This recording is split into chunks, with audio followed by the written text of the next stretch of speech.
player that's most likely to launch a successful company is who? Ooh. Honestly, I'm going to say Paige Beckers. She knows what to say. She's genuine. If she put her mind to wanting to start a business and a brand, she'd nail it. Nneka Ogwumike. She's already been able to handle every business aspect of the league. So Nneka. I guess sometimes like people forget like I have feelings. Like I'm a real individual. Like I feel things and I have emotions and I get emotional and I get frustrated and I get sad and I get upset. I get happy. I get joyful.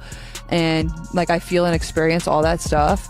But at the same time, like I have really thick skin. And I think also I always try to remind myself is like social media is not always reality. And that is really lost on people. And I think we get so down a rabbit hole all the time that you read all these things and you're like, oh, that has to be true. Or that has to be what people really think of me. Or that has to be what, you know, the young girl thinks of me that's showing up. Like that's not true. Like the young girls and the young boys, they absolutely love the way you play. They love the. In a recent interview, WNBA presenters discussed the current state of the league, its growth, the increased attention, and the momentum heading into next season. But one thing stood out. They never mentioned Caitlin Clark. Not even once. Viewers could watch the entire segment from beginning to end and walk away wondering how the biggest name in women's basketball right now was left out of the conversation. For many fans, Caitlin Clark is the player bringing in new viewers and driving much of the excitement around the WNBA. NBA, they just keep driving into a wall at full speed with Caitlin Clark. They now have a commemorative poster of 30 years of the WNBA. Caitlin Clark's not on it. And it's not just like an ode to the veterans that started the league. Paige Beckers and Angel Reese are on it.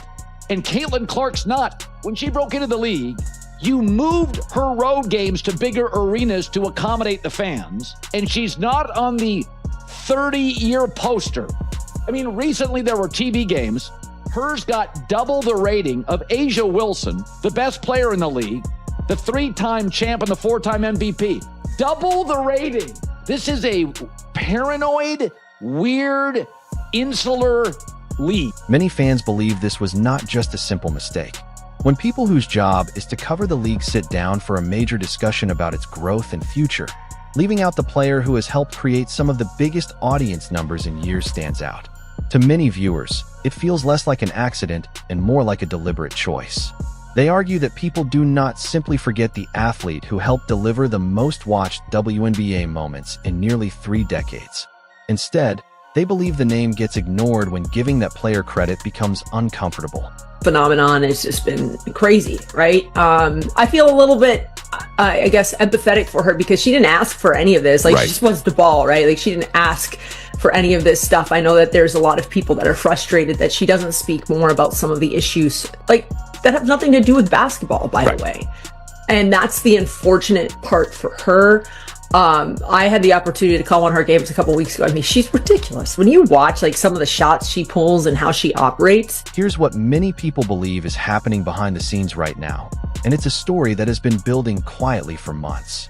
WNBA Commissioner Cathy Engelbert is reportedly facing major questions about her future after this season ends. A large part of that discussion has been connected to how she has handled the Caitlin Clark situation from the start. Sponsors want Clark promoted the right way. Broadcast partners want Clark promoted the right way.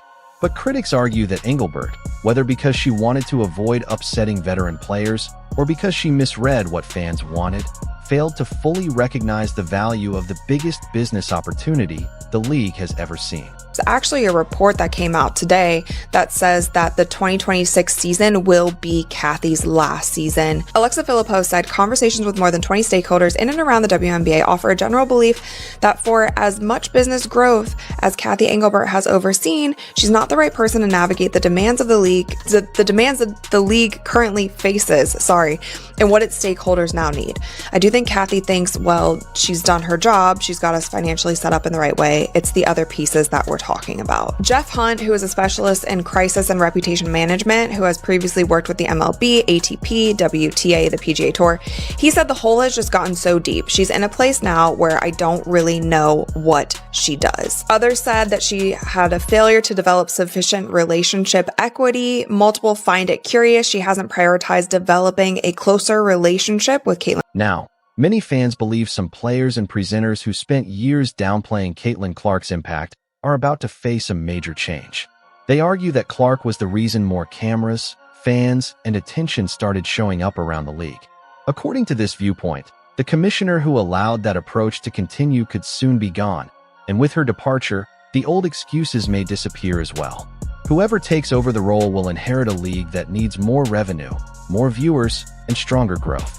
And many believe there is one player who has already proven time and time again that she can bring all of that at a level no other player in WNBA history has matched. Obviously, I'm so blessed to be at the helm of this league during this incredible hyper-growth period. So blessed that these players are putting the product on the court they are every night, that they stand for the values that the W has long sought for. So I will just continue to, do my job, execute the strategy because it has been working, make sure we listen to the players, communicate with the players. And so absolutely just love this league and blessed to have had the career I had before and the career I have now. This is the part that appears to be frustrating many people the most.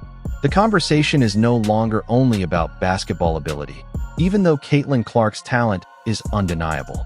It is now about who will become the face of the league and who the WNBA chooses to build its future around. When you look at the business side, many believe the numbers tell a clear story. Clark's games have attracted levels of attention and viewership that no other player in WNBA history has reached.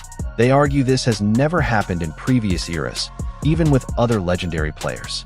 Because of that, a new commissioner focused on improving the league's finances may not ignore the reality of Clark's impact just to satisfy a smaller group of unhappy veterans. This is insanity. What Caitlin Clark has showed us, the demand is still there. The hype is still there. And then when she performs like she did, and people are seeing on Twitter, or people seeing on the news and on social media and on YouTube, and they're seeing headlines that say Iowa CC is back, they're like, damn, those were good times. I gotta check it out. Wait, you're telling me Iowa CC? Wait, she did 45 and 10? Oh, I remember her doing 45 and 10. I remember those types of games. I remember her pulling up from the parking lot. Oh, I gotta tune in. Caitlin Clark herself has addressed this conversation directly, and she has not hidden her feelings about it. She has spoken about her frustration with people who seem determined to focus only on the attention around her while ignoring her actual performance on the court. Some critics have portrayed her as a product of media hype, but Clark has made it clear that the basketball itself is what matters. In interviews, she has pointed out that people often talk about her popularity, jersey sales, and the increase in ticket demand wherever she plays, but they sometimes overlook what she does during the game. Her passing ability, deep shooting range, impact on defensive strategies, and record-setting statistics have all become a major part of her story. I think there's just like a false characterization of who I am sometimes, and I get it, as a reporter or as a blogger, you can write an opinion piece and that's your job and whatever, but at the same time, you don't know me. We've never had a conversation. I get people have a job to do, but at the same time, don't make accusations about my character and who I am when you don't know me. I understand this is your job and this is your profession and this is what you get to do, and basketball is my profession and what I get to do, and I get to compete. This was always my dream, and nobody should ever try to take that away from me. The love and the joy that I have for the game, and they haven't and they won't, because it's my goal to win championships, and I know that I can help this team do that, and that's always what I remind myself. You can hear the frustration in Caitlin Clark's voice when she talks about this issue. It does not sound like anger as much as disbelief that the same debate is still happening years into her career, even after everything she has accomplished on and off the court. The numbers speak for themselves for anyone willing to pay attention. Clark is the player creating statistics that no one in WNBA history has produced before in certain games. She is the player bringing massive crowds to road arenas that once struggled to attract fans on regular nights before she arrived. At this point, ignoring her impact takes a serious effort, but many believe that will become impossible soon. Once Clark is officially recognized as the face of the league, something many fans already believe has happened, the attention around her will only continue to grow. The WNBA's marketing teams, sponsors, and broadcast partners will naturally build more around the player who brings the biggest audience. Some people may not like the focus, but they cannot argue against the power of major media deals and business decisions worth hundreds of millions of dollars. Become such a lightning rod. It's unbelievable. It's unbelievable how you can shape your opinion on so many different things, politics, race, Like Caitlin Clark and her playing in the WNBA has become some sort of like baseline for an argument in any direction you want to take it. It is fascinating. This might be the single dumbest column ever written in the history of journalism. Caitlin Clark has done nothing but improve the standing of this league for black players and white players alike. Yes. And anytime there's an issue among other players who might be black, she has defended those players. She's never made it about race, and she's never made it about anything other than I'm getting beaten up in games. I like you to call fouls. Yes. And does she? What is truly surprising to watch right now is how openly some of this frustration appears to be showing. People who cover the league every day, along with players who share locker rooms and travel together throughout the season, have shown reactions that some fans interpret as resentment toward a 24-year-old player who has made a major impact on the business side of the WNBA. This is not just an opinion based on emotions.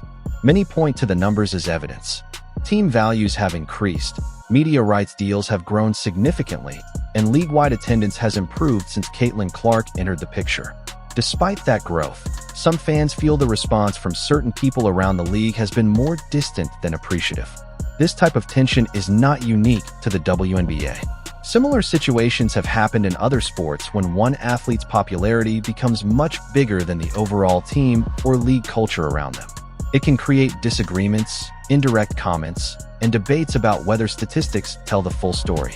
However, in most sports, financial success eventually becomes the biggest factor. Many believe the WNBA is simply taking longer than expected to reach that point. Glimpses of Caitlin Clark, I'm like, ooh, I don't like you. I don't like how you behave on the court. And the league is positioning you to be its superstar because you are. And with leadership comes certain responsibility. And if you don't want that responsibility, I understand that. But the way that you behave, this entitlement that you behave, the way that you were talking to your coaches you and Sophie, you enjoy that, right? So if that's what you enjoy, if you want to be the villain, if you want to be the tough person, and I'm not even going to compare you to guys in the NBA, if that's what you two decide to do, or if that's what you specifically, Caitlin, decide to do, then let it be, because we coming at you just the same way we would come at anybody else. And her fans... To be clear, nobody is saying that other WNBA players have not earned respect through everything they have accomplished. Championships matter. MVP awards matter. There are many truly great athletes in this league who have spent years working hard while receiving far less attention than Caitlin Clark received during her rookie season alone. On a human level, some frustration is understandable because every player wants recognition for their own achievements.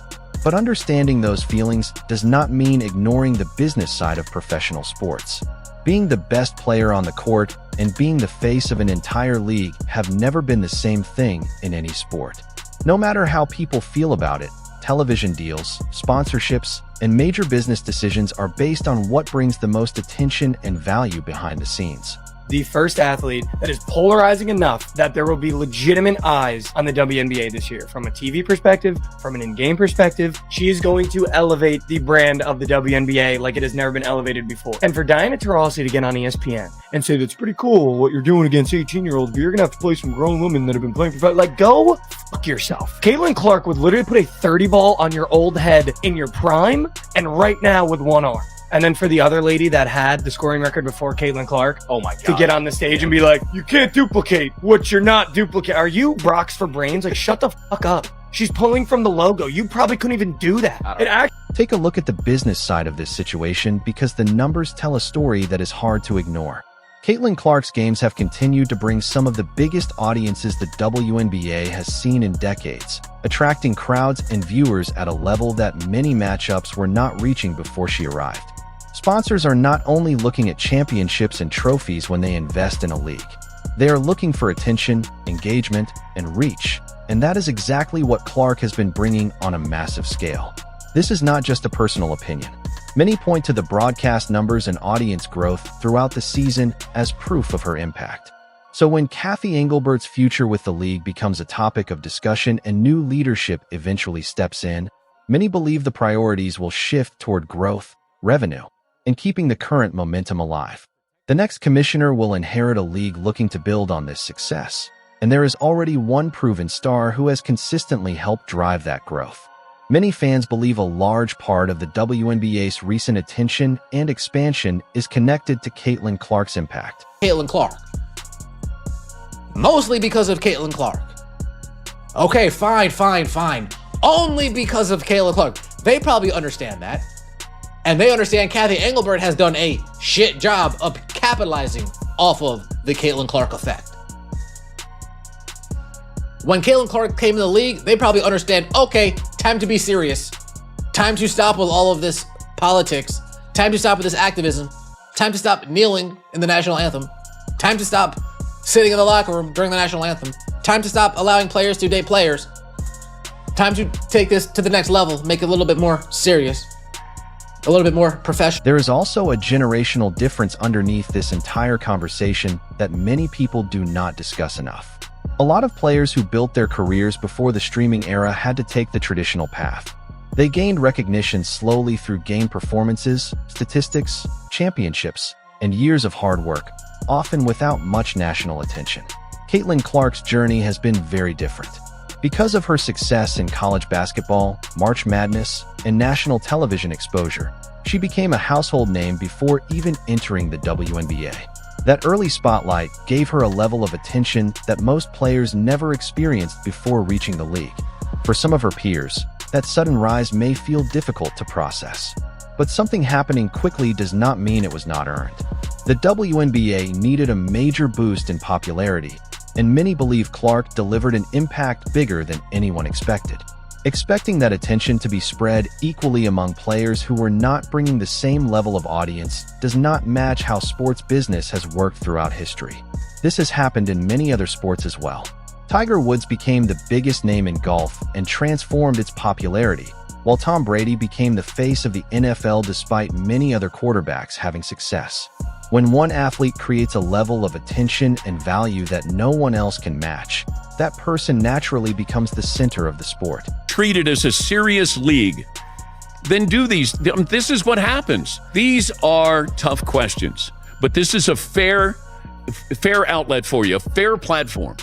I will treat you with respect, but don't say yes, and then all of a sudden somebody probably said, oh, maybe we shouldn't do this. Well, at some point, you have to do this. And she's 50 yards away. She's hitting practice shots out of the bunker. This is an important league. There's expansion. There's conversation. It's been agendaized. Everybody has something to say about it. Now you have a chance to answer these questions. I wanted Cathy to have that opportunity.